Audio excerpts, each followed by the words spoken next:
الفضل YouTube channel میں آپ کا استقبال ہے۔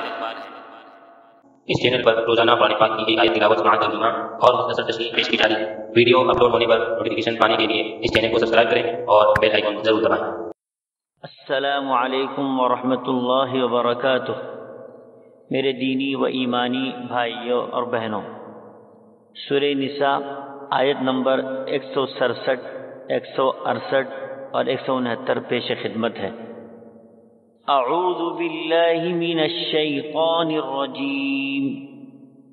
ان الذین کفروا وصدوا عن سبیل اللہ قد ضلوا ضلالا بعیدا۔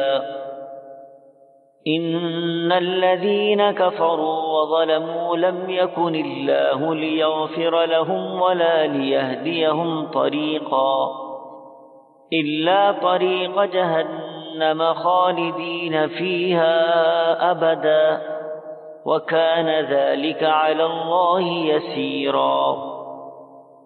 جن لوگوں نے کفر کیا اور اللہ تعالیٰ کی راہ سے اوروں کو روکا وہ یقیناً گمراہی میں دور نکل گئے۔ جن لوگوں نے کفر کیا اور ظلم کیا انہیں اللہ تعالیٰ ہرگز نہ بخشے گا اور نہ انہیں کوئی راہ دکھائے گا بجز جہنم کی راہ کے جس میں وہ ہمیشہ پڑے رہیں گے، اور یہ اللہ تعالیٰ پر بالکل آسان ہے۔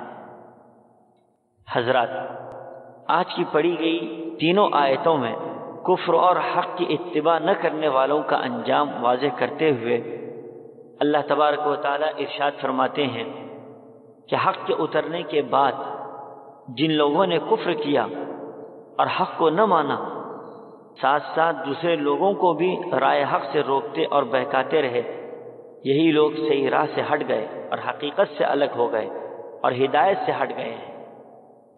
اگلی آیات میں مزید کفر اور نافرمانی کا انجام بتلاتے ہوئے اللہ تبارک و تعالیٰ ارشاد فرماتے ہیں کہ جو لوگ ہماری آیتوں کے منکر ہیں، ہماری کتاب کو نہیں مانتے، اپنی جانوں پر ظلم کرتے ہیں، ہماری راہ سے روکتے بھی ہیں اور خود بھی رکتے ہیں، ہمارے منع کردہ کاموں کو کرتے رہتے ہیں، ہمارے احکامات سے روگردانی اختیار کرتے ہیں، اللہ فرماتے ہیں کہ انہیں ہم نہ بخشیں گے نہ خیر و بھلائی کی طرف ان کی رہبری کریں گے، البتہ انہیں جہنم کا راستہ دکھا دیں گے جس میں وہ ہمیشہ پڑے رہیں گے۔ اور یہ کام اللہ تبارک و تعالیٰ کے لیے کوئی مشکل نہیں ہے، انتہائی آسان ہے، کیونکہ یہ لوگ مسلسل کفر اور ظلم کا ارتکاب کر کے اپنے دلوں کو سیاہ کر لیا، جس سے اب ان کی ہدایت و مغفرت کی کوئی امید نہیں کی جا سکتی۔ اللہ ہم سب کی حفاظت فرمائے اور ہمیں دین پر قائم رہنے کی توفیق عطا فرمائے۔ آمین۔ وآخر دعوانا ان الحمد للہ رب العالمین۔